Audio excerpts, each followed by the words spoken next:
você iria reagir à informação de que o intestino humano é o segundo cérebro?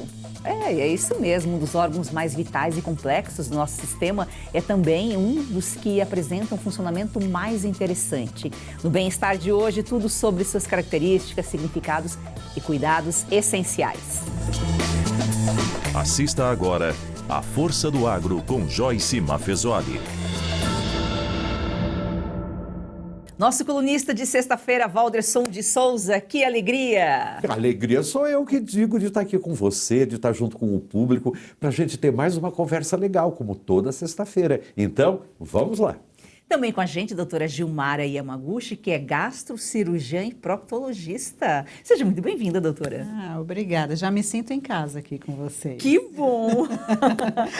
E olha só, dividido em delgado e grosso, um órgão vital responsável pela digestão, absorção de nutrientes e água, eliminação de resíduos, além de abrigar a microbiota intestinal. Nós estamos falando do intestino. A gente sempre fala aqui nesse programa de bem-estar e saúde, doutora, sobre a microbiota intestinal. O que é a microbiota?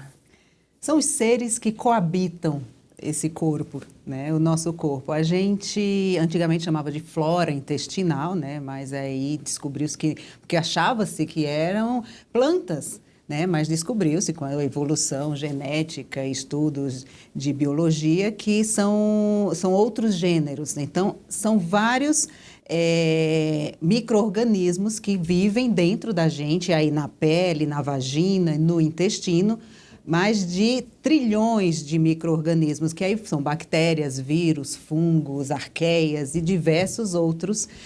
A gente tem mais genoma, DNA de outros seres do que dentro do nosso corpo. Então, a microbiota intestinal é o conjunto de todos esses organismos que vivem no nosso intestino. Nossa, olha só que desafio. Doutora, que medo! Que medo que me deu agora! Gente, imagina aí todos esses outros seres. E a gente tem que cuidar bem deles para eles cuidarem bem da gente. Há uma interação bem Por isso que é tão importante a microbiota. A gente sempre fala, é para microbiota, tem que cuidar da microbiota. Exatamente. Ô, Valderson, o que o intestino representa na espiritualidade? Tudo, Joyce. A gente pode até dizer isso os próprios cientistas colocam, que o intestino é como se fosse o nosso segundo cérebro. Então, da mesma coisa como nós cuidamos e respeitamos muito o que a gente tem aqui, a gente tem também que cuidar e respeitar muito o que a gente tem dentro da gente. Por quê? É o nosso intestino, é o nosso interior, é a nossa vida interior. Então, toda a nossa, não apenas responsabilidade perante a vida, mas todo o nosso usufruir da vida depende da qualidade dos nossos intestinos. Olha só, isso é muito sério. Então, tem tudo a ver não só com a materialidade, mas com a espiritualidade também. A gente ouve falar muito nesse termo, segundo cérebro, né? Mas o intestino também tem neurônios? Lá vem mais informações impactantes. Sim, tem mais neurônios. É o segundo porque só perde para o cérebro em termos de número de neurônios. São mais de 100 milhões de neurônios. Então, assim, tem mais neurônios do que a medula espinhal. Então, sim, além de muitos micro-organismos coabitando junto do intestino, a gente tem neurônios e é segundo o cérebro porque ele também tem um funcionamento autônomo, independente do comando do cérebro. O intestino tem mais de 100 milhões de neurônios que funcionam independente e que mandam comandos para o cérebro também. Então, a gente tem o nervo vago, o famoso nervo vago, que manda mensagens para o cérebro, recebe mensagens dos cérebros e interage. Aí a gente pode extrapolar para um monte de coisa. Então, assim, um interfere no outro, tem comandos, interfere no humor, além do físico, obviamente, mas o humor, tem muitas doenças mentais que começam no intestino, então... E a gente pensa que neurônio é só no cérebro. Como a gente não conhece o nosso corpo, não conhece... E não precisa ser médico, ser profissional de saúde, mas é importante a gente conhecer um pouquinho, né? Acho que para a gente, talvez até para trabalhar... Por exemplo, então, né, Valderson, de gerir emoções, situações difíceis. Porque o o estômago, o intestino é o segundo cérebro. Tem tudo a ver, Joyce. Por isso que quando a gente tem um susto, ou quando acontece alguma coisa muito forte, muito impactante na nossa vida, a gente diz assim, eu levei um murro no estômago. Não, não é isso. É o nosso intestino respondendo a toda essa solicitação externa. Agora, isso de algo que vem de fora. Agora, imagina no nosso corpo, que está processando coisas ininterruptamente o tempo todo, como é que esse intestino tem que se comportar. Por isso que a gente diz que a digestão não é apenas só aquilo que a gente coloca na boca. A digestão, na verdade, é a gente digerir toda a nossa existência, tudo o que acontece com a gente, coisas boas, coisas ruins. E se a gente não tem isso de uma maneira mais tranquila, a gente fica literalmente enfesado. E isso é uma coisa horrorosa, porque a nossa vida vira um verdadeiro inferno. Esse próprio termo aí, né, enfesado, vem, né, de quando a gente fica aí constipado, não consegue ir ao banheiro. Quando tem um sinal assim, ou quando dói, a gente pode até imaginar, sabe que o intestino não vai bem, mas quando ele não dá sinal, como que a gente sabe que a gente tem que cuidar do intestino? Ou, por exemplo, vamos até ir um pouquinho mais longe, às vezes quando tem um tumor, ele não dá sinal assim de imediato, né? Não, sintomas, então, assim, essa história de sentir um murro no estômago, o intestino, ele reflete, a gente ter sensações abdominais é muito comum, tem a ver com emoções, ansiedades, medos, então, sentir um desconforto, uma dor, ou comer alguma coisa, gases a mais, tem alimento que fermenta mais ou menos, isso tudo bem, é normal. Só que quando isso começa a acontecer com muita frequência, né, sem algo que justifique, então uma dor, um desconforto constante, um estufamento, gases ou uma alteração do funcionamento do intestino, tem um ritmo habitual, a pessoa funciona uma vez por dia, ou a cada 2 dias, e de repente muda isso, isso são sinais que precisam ser investigados. Pode ser algo que está fora do habitual, do normal, do saudável. Então, os sinais iniciais são esses, alguma coisa que está fora do padrão.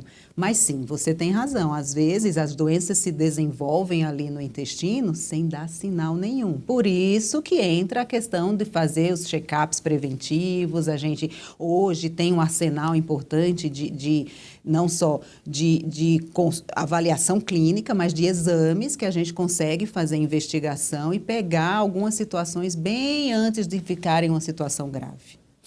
O Waldron também é o órgão que ele pode representar a liberdade. Claro, Joyce, porque se ele é um órgão que tem essa capacidade de reter emoções ou de soltar emoções, imagina, quando você se alivia, quando você solta, isso daí te dá uma liberdade muito grande, porque não é apenas uma sensação de alívio físico, é um alívio principalmente mental, a gente pode ir até mais longe, um alívio espiritual, porque é um órgão que ele tem capacidade de reter coisas ou de soltar coisas. Isso daí a gente fala assim, mas é só alimento? Não, é tudo aquilo que acontece na nossa vida. Às vezes a gente não presta atenção nas próprias palavras, por exemplo, quando você diz, eu estou magoado, significa que a água que está dentro da gente ficou ruim, má água. Então, isso tudo mexe diretamente o quê? Com a saúde do nosso intestino.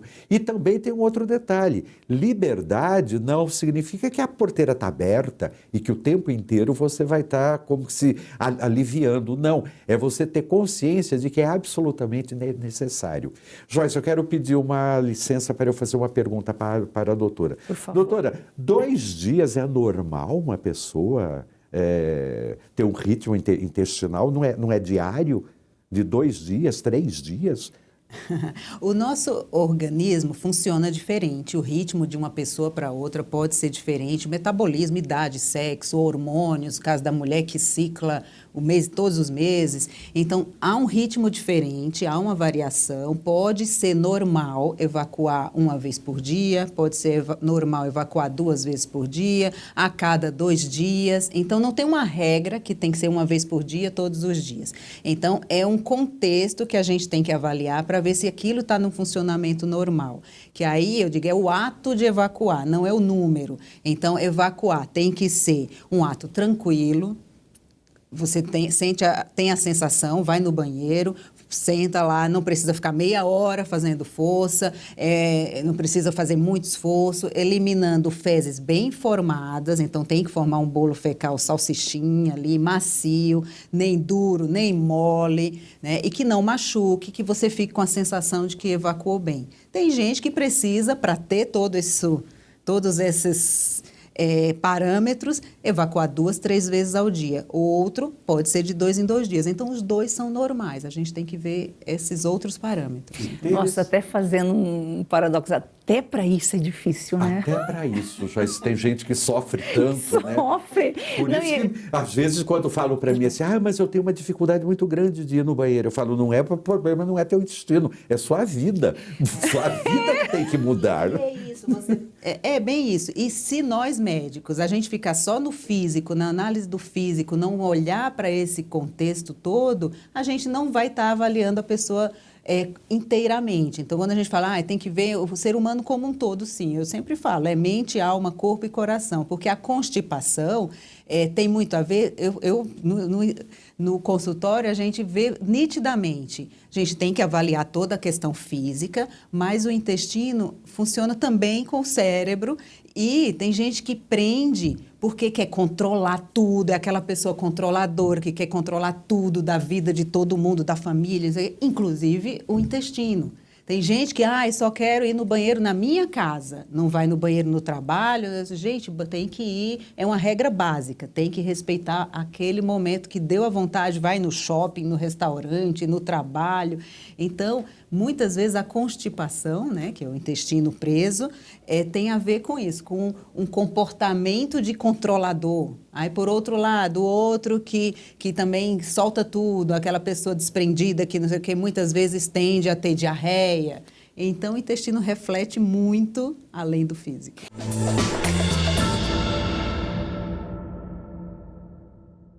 O Oeste não pretende ser imparcial, porque a realidade não é imparcial. Tem um lado, e é deste lado que estaremos.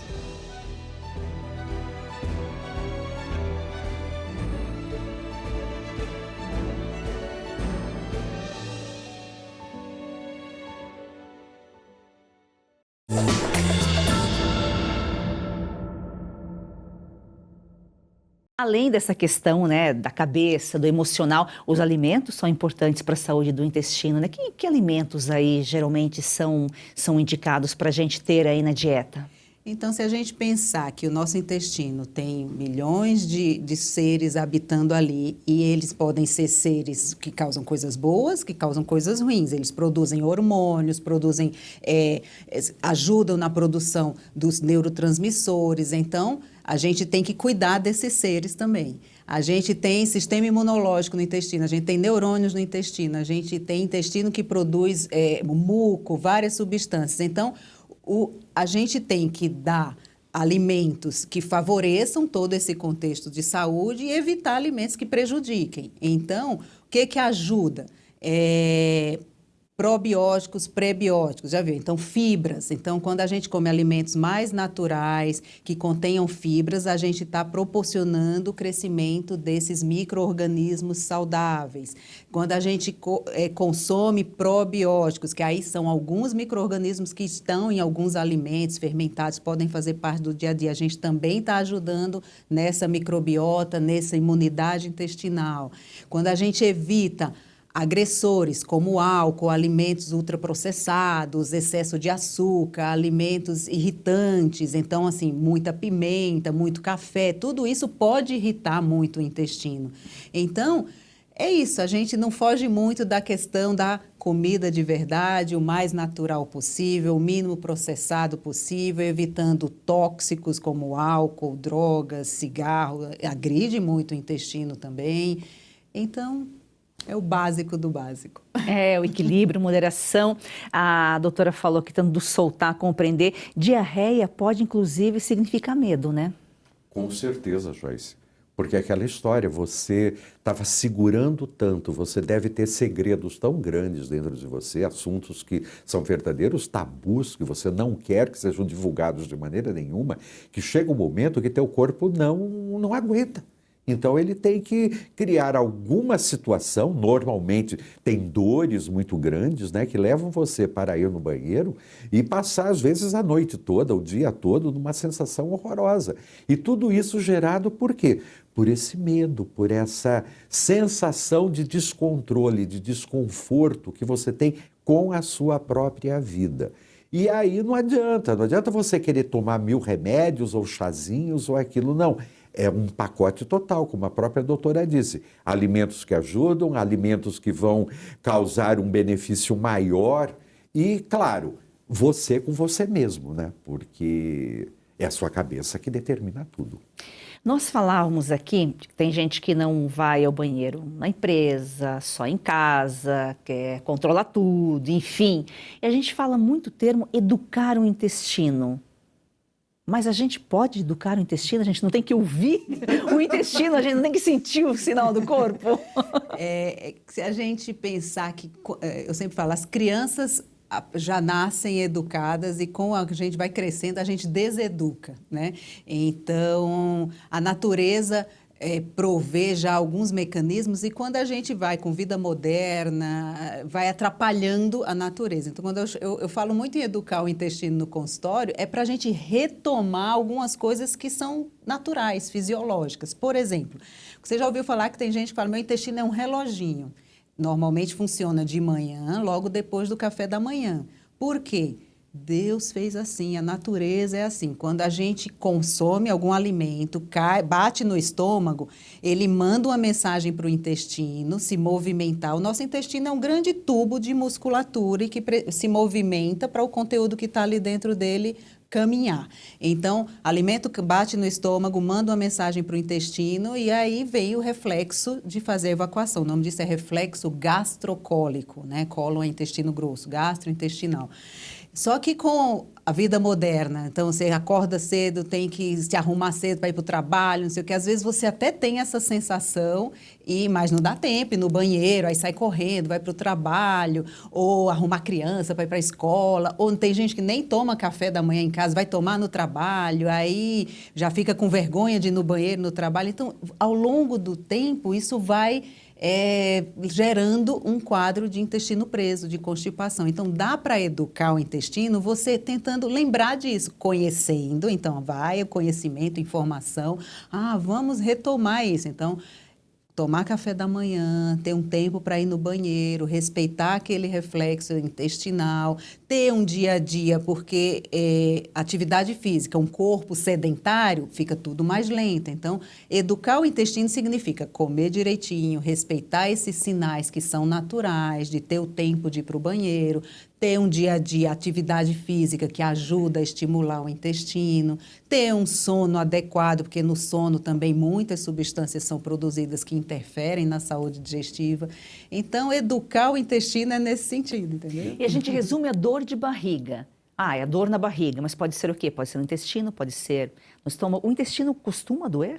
Pode doer, costuma doer. O intestino dói normalmente quando algo distende ele. Lembra que eu falei que é um músculo, um tubo de músculo? Então, quando a gente estuda lá na anatomia e fisiologia, uma informação impactante também é que se a gente puder cortar o intestino, assim, só cortar, a sensibilidade dele, a gente não sentiria dor. Mas se a gente estica o intestino, aí sente dor. Então, a dor que a gente tem normalmente é quando o intestino é distendido por gases ou porque reteve fezes muito tempo, que é a famosa cólica intestinal, né? Então, dói. Já no lado emocional, a dor ela está associada a sentimentos que a gente não consegue digerir. Com certeza, Joyce. Porque tudo aquilo que nos incomoda, de uma certa forma, a gente quer resolver rápido. E você quer colocar em algum lugar da sua cabeça, ou da sua vida, ou do seu diário, do seu dia a dia, tal, em algum canto que atrapalhe o menos possível. Só que aquilo não foi embora, né? Então é como aquele fantasma atrás da cortina. Uma hora aquela cortina vai abrir, ele vai sair. Então, não adianta, eu achei curioso que a doutora disse, educar o intestino. Mas aí, ouvindo tudo, eu falei, não, é educar a vida, porque a gente tem que educar tudo, tem que não é reaprender, mas talvez aprender de verdade como comer, como dormir, como se divertir, como relaxar, porque também não adianta nada, você faz isso tudo e é um poço de resistência, de tensão, de ansiedade. Não, meu amigo, minha amiga, não adianta nada. Então, precisamos o quê? Não é espichar, é aprender a soltar. E que sabe outra informação importante? O mais natural, o mais funcional é a gente evacuar de cócoras, agachado. Aí como índio mesmo. Isso, exatamente. É a posição anatômica que mais favorece o relaxamento da musculatura ali do períneo, do assoalho pélvico, e favorece a descida pelo canal reto e canal anal. Vida moderna, vaso sanitário é contrafisiológico. Né? Então, tantas vezes a gente precisa, a pessoa que está mais com dificuldade, aí a gente sempre recomenda, apoia os pés num banquinho elevado para os joelhos ficarem mais altos que o quadril, inclina um pouco o corpo, para você simular uma posição de cócoras. Veja só, né, Valderson, quem criou o vaso sanitário não consultou um médico. Não. Tanto é que no início tem uma coisa muito engraçada, Joyce. No início, na Itália, quando surgiram os primeiros vasos sanitários, ninguém queria usar aquilo como vaso sanitário. Sabe o que eles usavam? Para preparar azeitonas. Olha. Por quê? Porque era uma louça muito fina, muito sofisticada para você só evacuar. Então vamos dar uma vida mais nobre para ela.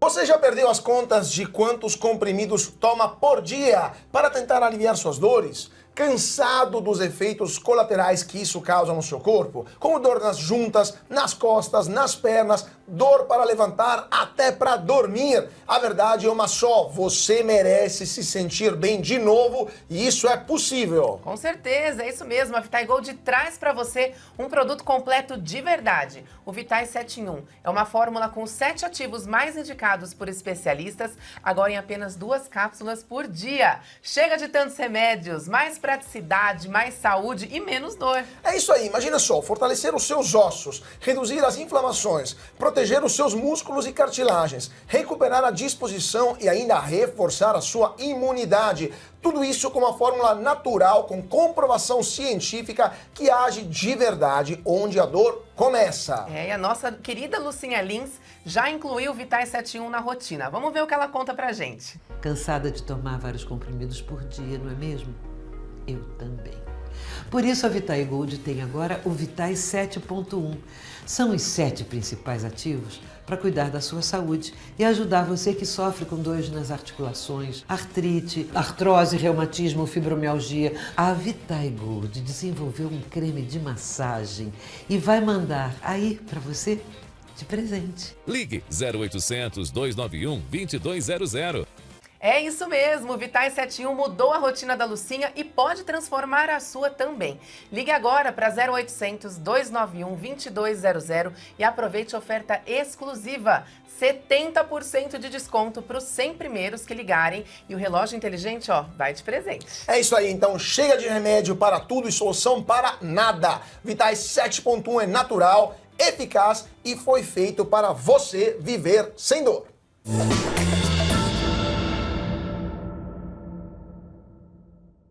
É verdade que o intestino ele pode ficar até do tamanho de uma quadra de tênis? O nosso intestino aqui dentro, né? Tem o intestino delgado, o intestino grosso.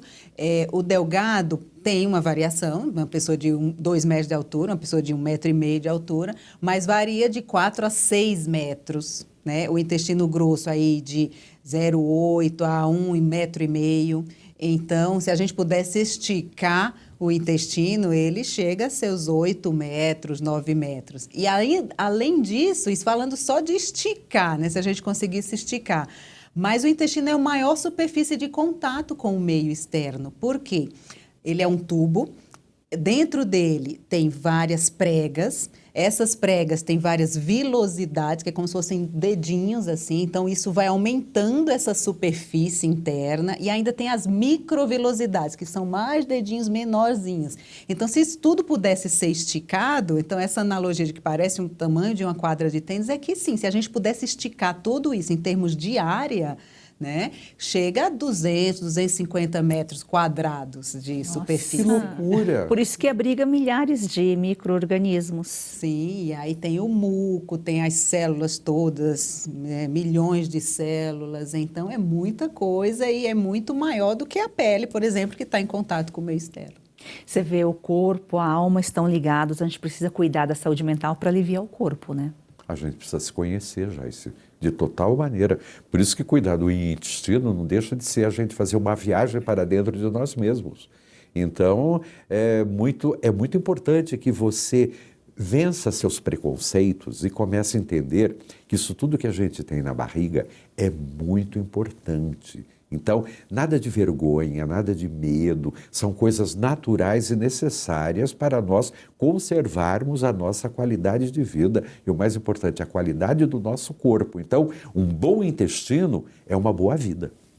E também é ele que abriga as células de defesa do corpo? Também tem muitas células do sistema imunológico que estão no intestino. Então, tem vários tipos de células, por ali tem um mecanismo de defesa importante. Então, é isso. A gente não é só o que a gente come, e a gente come, além de comida, a gente come informação, relacionamentos, então, mas a gente é o que a gente come, o que a gente repele, o que a gente digere, o que a gente absorve e o que a gente elimina, né? Com certeza. A gente fala muito de célula de defesa do corpo, a nossa imunidade, mas a gente não para pensar onde que elas estão abrigadas, né? A gente sabe que está aqui no corpo, mas... As células estão lá, estão ao longo de todo o intestino, produzem substâncias que eliminam potenciais invasores. Então, sim, tem um exército ali dentro também. Agora, doutora, uma coisa também que me chamou muita atenção. Por que 85% da serotonina é produzida no intestino?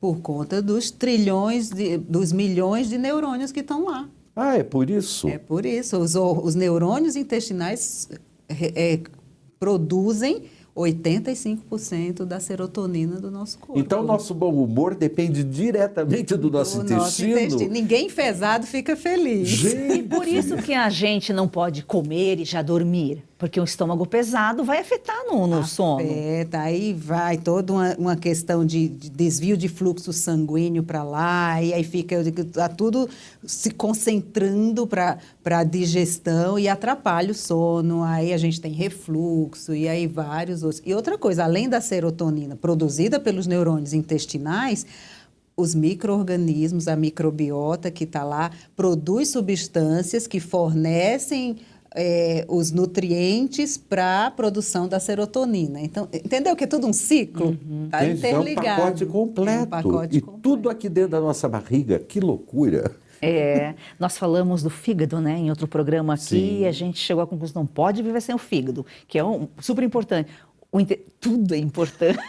Uma coisa não dá para ficar sem a outra, Joyce. O que eu acho interessante é assim, que a gente ouve muito falar de estômago, de cérebro, de fígado, mas intestino pouco. Por isso que eu achei legal quando chegou essa pauta, porque eu falei, não, é algo tão importante, tão vital, talvez até por isso que a gente acha que é uma coisa normal, assim, que você não tem que cuidar. Mas olha, gente, tenha um bom intestino para ter uma boa vida feliz. Sim, por isso que a gente precisa entender, né, o que engole, o que rejeita, né, para melhorar a saúde intestinal, emocional, cabeça, corpo, tudo ligado. É isso mesmo. E doutora, por que às vezes a gente tem a sensação de que infla? Isso aí pode acontecer por várias questões. Existem alergias alimentares, então, assim, um alimento saudável, mas que a pessoa pode ter uma alergia, né? Que aí desencadeia uma reação imunológica no corpo, uma reação das células de defesa e aí atacando aquilo que é visto como um invasor. Existem intolerâncias também, que não são alergias. Às vezes a pessoa tem uma deficiência de algumas enzimas digestivas que podem não digerir alguns nutrientes. E aí fermenta, o alimento não é digerido, fica ali no intestino, as bactérias entram em ação, fermentam mais, produzem mais gases e aí dá essa sensação de distensão, ou o intestino que não está fluindo bem, está retendo lá mais fezes, então fica um cano entupido aqui embaixo, vai retendo aqui em cima. Então, são várias situações que podem provocar o sintoma, aí é só um sintoma, aí a causa a gente tem que avaliar detalhadamente. Doutora, muitíssimo obrigada pela sua participação aqui. É um prazer, é um tema que eu amo, né? Sou super suspeita, mas obrigada por oferecer esse espaço para a gente levar informação. Informação é poder, né? Quanto mais informação disseminada, a gente olha com mais cuidado para o nosso corpo, para a nossa vida, para a nossa saúde. E o básico bem feito já é muito em termos de saúde, promoção e prevenção de saúde. E é sempre um aprendizado, né, Valderson? A gente está aqui sempre para aprender, para repassar informação. A gente aprende também com o público aí, que comenta, que participa aqui com a gente. A vida é assim. É isso, é uma troca. É um relacionamento saudável, agradável, e a gente que agradece, doutora, porque vocês trazem os temas que são apaixonantes para vocês e a gente pega carona nisso aí, né? E eu tenho certeza que o público de casa também. Então, olha, linda semana para vocês, mas segunda-feira o agro continua, não é, Joyce? É isso aí. Um excelente final de semana e até segunda.